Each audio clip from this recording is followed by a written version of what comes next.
തിരുവോണത്തിന് ദിവസങ്ങൾ മാത്രം ബാക്കി നിൽക്കെ തൃശൂർ കൊടകര കുംഭാരത്തെരുവിലെ വീടുകളിൽ തൃക്കാക്കരയപ്പൻ്റെ നിർമ്മാണം തകൃതിയായി തുടരുന്നു.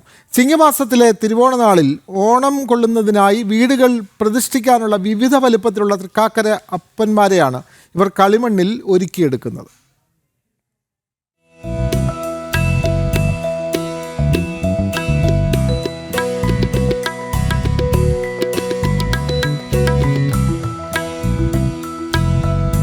കർക്കിടകം പിറക്കുന്നത് മുതൽ തന്നെ കൊടകരയിലെ കുംഭാര സമുദായക്കാരുടെ കുടുംബങ്ങളിൽ തൃക്കാക്കരയപ്പൻ നിർമ്മാണം ആരംഭിക്കും.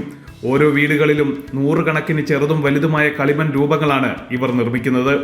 പാടങ്ങളിൽ നിന്ന് കളിമണ്ണ് എടുക്കാനാവാത്തതിനാൽ അരച്ചെടുത്ത കളിമണ്ണ് ഓട്ട് കമ്പനികളിൽ നിന്ന് വാങ്ങിക്കൊണ്ടുവന്നാണ് ഇവരുടെ തൃക്കാക്കരയപ്പൻ നിർമ്മാണം. 5 ഇഞ്ച് മുതൽ 3 അടി വരെ ഉയരത്തിലുള്ള തൃക്കാക്കരയപ്പനെ നിർമ്മിക്കാറുണ്ടെങ്കിലും ഉയരം കുറഞ്ഞവയ്ക്കാണ് ആവശ്യക്കാർ കൂടുതലുള്ളതെന്ന് ഇവർ പറയുന്നു. സാധനങ്ങൾക്ക് എല്ലാത്തിനും വില കൂടിയുണ്ട്. നമ്മുടെ സാധനങ്ങൾക്ക് മാത്രം വിലയില്ല. ഇപ്പോൾ നമ്മുടെ കയ്യിൽ ഏറ്റവും ചെറുത് തൊട്ട് 5 ഇഞ്ച് തൊട്ട് 16 ഇഞ്ച് വരെയുള്ള സാധനം എൻ്റെ അടുത്ത് ഞാൻ പണിയുന്നത്, നമ്മുടെ അടുത്തുള്ളത്. അതിനും വലുത് പണിയുന്നവരുണ്ട്. അതിനുള്ള വിലകളൊന്നും കിട്ടണില്ല. കഴിഞ്ഞ കാലത്തെ വിലകൾ പോലും ചോദിക്കണില്ല ഇപ്പോൾ ആൾക്കാർ. അപ്പം അങ്ങനെയാണ്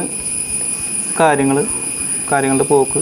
പിന്നെ വില ചെറുതിന് 5 ഇഞ്ചിനൊക്കെ 50, പിന്നെ ഏറ്റവും വലുതിന് ഈ സൈസിന് 200 ഇപ്പോൾ കിട്ടേണ്ടത്. അത്രയും വില കാണുന്നില്ല. വലിപ്പം കൂടിയവയ്ക്ക് ആവശ്യക്കാർ കുറവാണ്. അതുകൊണ്ട് തന്നെ ഓർഡർ ഉണ്ടെങ്കിലേ ഉയരം കൂടിയവ നിർമ്മിക്കാറുള്ളൂ. വലിപ്പത്തിനനുസരിച്ച് 50 മുതൽ 300 രൂപ വരെ വിലയ്ക്കാണ് ഇവ വിൽക്കുന്നത്. ഓണക്കാലത്തെ IRDP മേളയിലും ജില്ലയിലെ വിവിധ സ്ഥലങ്ങളിലെ നിരത്തോരങ്ങളിലും കടകളിലും തുടങ്ങി മാളുകളിൽ വരെ കൊടകരയിൽ നിന്നുള്ള കളിമൺ തൃക്കാക്കരയപ്പന്മാർ എത്താറുണ്ട്.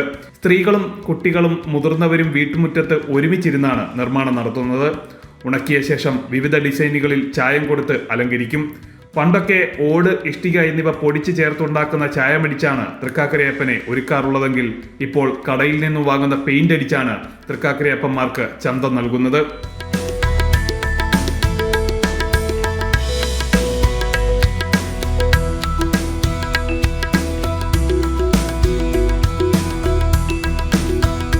ജനം, തൃശൂർ.